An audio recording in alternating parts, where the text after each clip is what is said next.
So hi dear students, motion in a plane chapter class 11 physics inter first year physics lo so position vector gurinchi adugutunnaru. So position vector nu simple ga manam ela artham chesukovalanedi chuddam. So consider e xyz with horizon O is a coordinate system or reference system. Coordinate system లేదా reference system nu ఎందుకు use చేస్తాము అంటే ఒక object యొక్క position horizon నుంచి object యొక్క position ఎంత దూరంలో ఉంది, ఎక్స్ యాక్సిస్ నుంచి ఎంత దూరంలో ఉంది, వై యాక్సిస్ నుంచి ఎంత దూరంలో ఉంది, జెడ్ యాక్సిస్ లో హారిజన్ నుంచి ఎంత దూరంలో ఉంది అనేది మనం డిస్కస్ చేయొచ్చు. So the vector which joins the position of a particle to the horizon of the coordinate system is called position vector అన్నాం. So consider P is the position of the particle. Its coordinates along the x-axis is x, y-axis is y, z-axis is z. And horizon is O. O నుంచి position of the particle P కి ఉన్నటువంటి దీన్ని ఏమంటామంటే position vector. దీని అంటే vector which joins position of the particle to the horizon of the coordinate system. So horizon of the coordinate system position of the particle ను join చేసే వెక్టార్ని ఏమంటామంటే position vector అంటాం. ఈ పొజిషన్ వెక్టార్లో మళ్ళా మనము యూనిట్ వెక్టార్స్ని తీసుకోవాల్సి ఉంటుంది దాని పొజిషన్ను రిప్రజెంట్ చేయడానికి. సో ఎక్స్ యాక్సిస్లో అది ఎంత పొజిషన్ వెక్టార్ రూపంలో ఉందంటే ఎక్స్ఐ క్యాప్, వైలో అయితే వైజే క్యాప్, జెడ్లో అయితే జెడ్కే క్యాప్ అని చెప్పవచ్చు. సో అప్పుడు మొత్తం ఓపీ బార్ని ఏమని చెప్తామంటే పొజిషన్ వెక్టార్ అంటాం. So x i cap plus y j cap plus z k cap అవుతుంది అన్నమాట.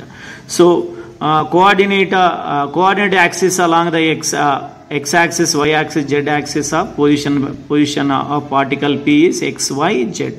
సో x axis లో దీని పొజిషన్ వెక్టార్ ఏ విధంగా చెప్తామంటే xi క్యాప్ అని చెప్తాం, y యాక్సిస్ లో అయితే yj క్యాప్, z యాక్సిస్ లో అయితే zk క్యాప్ అని. సో మ్యాగ్నిట్యూడ్ ఏ విధంగా తీసుకుంటామంటే modulus of OP bar is equals to square root of x square plus y square plus z square. Unit vectors magnitude అయితే 1 అవుతుంది. ఈ విధంగా సింపుల్ గా మనం అర్థం చేసుకోవచ్చు. ఇది మనం రెఫరెన్స్ సిస్టమ్ 3 యాక్సిస్లలో తీసుకున్నాం. 2 యాక్సిస్లలో తీసుకుంటే just OP bar is equals to xi cap plus yj cap. అంటే ప్లేన్ లో తీసుకుంటే for a plane position vector OP bar is equals to xi cap plus yj cap తీసుకుంటాం. Magnitude of position vector modulus of OP bar is equals to OP is equals to square root of x square plus y square అని తీసుకోవచ్చు. ఇది ప్లేన్కు సంబంధించి, ఇది వచ్చేసి స్పేస్కి సంబంధించి అంటే 3 డైమెన్షన్కి సంబంధించి మనం చెప్తాం.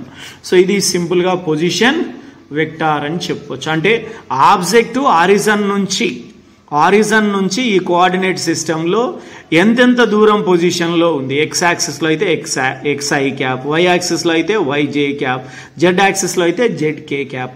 ఈ మూడింటి మొత్తం మ్యాగ్నిట్యూడ్ డైరెక్షన్ అంతా కలిపితే ఏమవుతుందంటే పొజిషన్ వెక్టార్ అవుతుంది. ఓన్లీ మ్యాగ్నిట్యూడ్ అయితే modulus of OP bar is equals to OP is equals to square root of x square plus y square plus z square.